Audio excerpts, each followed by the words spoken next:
வணக்கம் மக்களே. இப்போ நாம வர்கலா ரயில்வே ஸ்டேஷனில் தாங்க இருக்கோம். ஸோ இங்கேருந்து குருவாயூர் திருவனந்தபுரம் எக்ஸ்பிரஸில் ஏறி திருவனந்தபுரம் போக போகிறோங்க.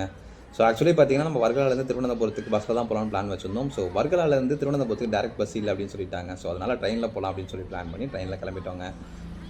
ஒரு மணி நேரம் பயணத்துக்கு அப்புறமா நம்ம திருவனந்தபுரம் ரயில்வே ஸ்டேஷன் வந்து ரீச் ஆகிட்டோங்க. ஸோ ரயில்வே ஸ்டேஷனில் இருக்க லக்கேஜ் ரூமில் லக்கேஜ் எல்லாம் வச்சுட்டு ஆட்டோவில் ஒரு ட்ரிப் பேக்கேஜ் மாதிரி சொன்னாங்க. ஸோ அது ஓகேவா பட்டுச்சு. ஸோ அந்த ட்ரிப் பேக்கேஜ் எடுத்துகிட்டு நாங்கள் ஆட்டோவில் திருவனந்தபுரத்தை சுற்றி பார்க்கலாம் அப்படின்னு கிளம்பிட்டோங்க. இந்த ட்ரிப்பில் நம்ம முதல்ல எங்கே வந்திருக்கோம் அப்படின்னு பார்த்தீங்கன்னா, புகழ்பெற்ற ஆற்றுக்கால் பகவதி அம்மன் கோயிலுக்கு தாங்க வந்திருக்கோம். கேரளாவில் இருக்க சிறப்பு வாய்ந்த கோயில்களில் ஆற்றுக்கால் பகவதி அம்மன் கோயிலும் ஒன்றுங்க. பெண்களின் சபரிமலை அப்படின்னு அழைக்கப்படுற ஆற்றுக்கால் பகவதி அம்மன் கோயிலில் வருஷம் பிப்ரவரி மார்ச் மாதங்களில் நடக்கிற பொங்கல் திருவிழா உலக புகழ் பெற்றதுங்க. ஸோ அது எந்த அளவுக்கு புகழ் பெற்றது அப்படின்னு பார்த்தீங்கன்னா, 2009 மார்ச் 10ஆம் தேதி அன்னைக்கு நடந்த பெண்கள் மட்டும் பங்கேற்கிற பொங்கல் திருவிழாவில் கிட்டத்தட்ட 2.5 மில்லியன் பெண்கள், அதாவது 25 லட்சம் மில்லியன் பெண்கள் கலந்துக்கிட்டு ஆற்றுக்கால் பகவதி அம்மனுக்கு பொங்கல் வச்சுருக்காங்க. ஸோ இது ஒரு மிகப்பெரிய சாதனை. இது கின்னஸ் வேர்ல்டு ரெக்கார்டாகவும் பதிவு பண்ணியிருக்காங்க மக்களே.